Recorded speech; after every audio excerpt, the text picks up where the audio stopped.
When a linear equation in two variables is written in the slope-intercept form, and by that I mean you get the y part by itself, you have this form of y is equal to mx plus b.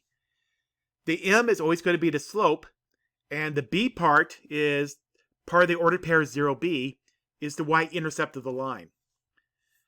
So when you see an equation like y is equal to 3x minus 4, you know the slope is 3, or 3 over 1, and the y-intercept is at 0, negative 4. As for ym for slope, or b for intercept, who knows? Math historians have tried without success to determine why the letter m is used for slope.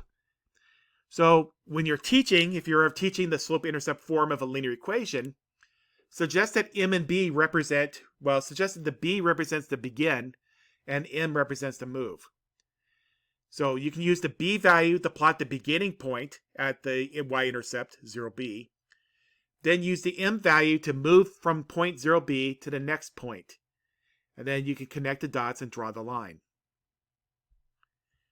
So for instance, write the equation of a line with a slope negative 3 and y-intercept at b equals 5. So y would equal to mx plus b. In this case, the m is negative 3, so negative 3x plus 5. And so my slope is negative 3 over 1. And that would mean go down 3 to the right 1.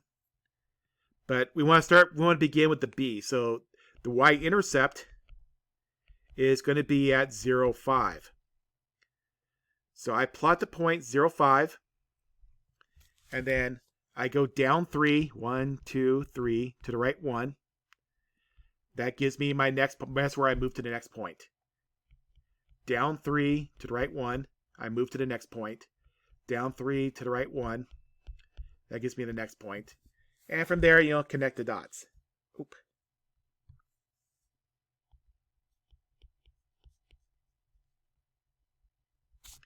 And we have our line. So for example 6, identify the slope and intercept.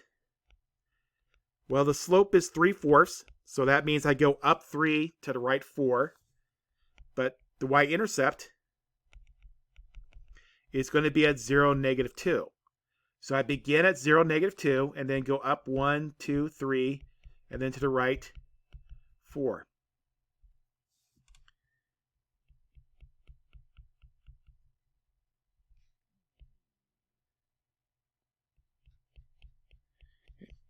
And then we connect the dots, draw the line. If I have negative 3x plus 3, well, my slope is negative 3 over 1. The y-intercept is at 0, 3.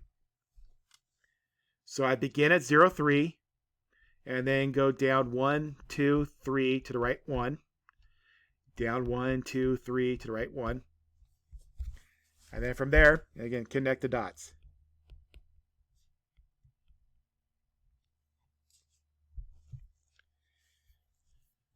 All right, to make it a little more complicated, let's say we write the equation of the line passing through the points 3, 5 and negative 3, 1. So I know I have a point at 3, 5 and a point at negative 3, 1. So what I need the slope and the intercept. To find the slope, I take the difference of the y values, so 5 minus 1 over 3 minus negative 3. So that's going to be 4 over 6, which is 2/3. And then, so what I have are my equation, y is equal to mx plus b. I know that y is equal to 2/3 x plus b. Now to find the b part, I can take either of those points, say the 3, 5, and I plug it into the equation. So what that means is I'm going to replace the y with 5 and the x with the number 3.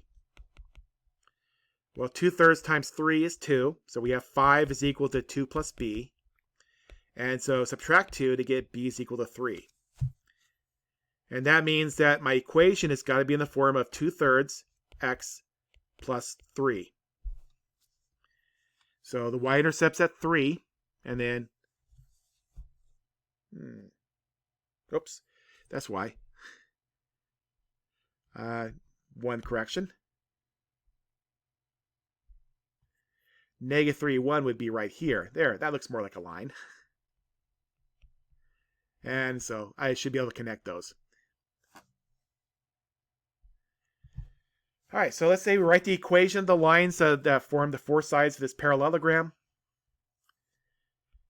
This one on top is horizontal, so we say y is equal to 1. The one in the bottom is horizontal, and the y value would be negative 3. Okay.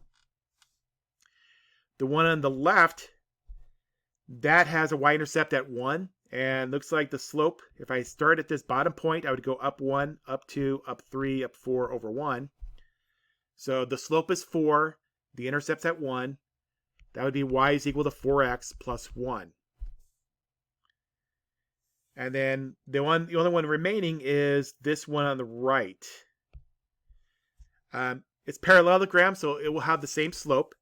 So I know it's going to be in the form of y is equal to 4x plus something intercept. And to find that, I'll take the upper right corner. I'll replace the y with 4 and the y with 1 and the x with 4. So 1 is equal to 16 plus b. So b is equal to negative 15. And that means that the final line is y is equal to 4x minus 15.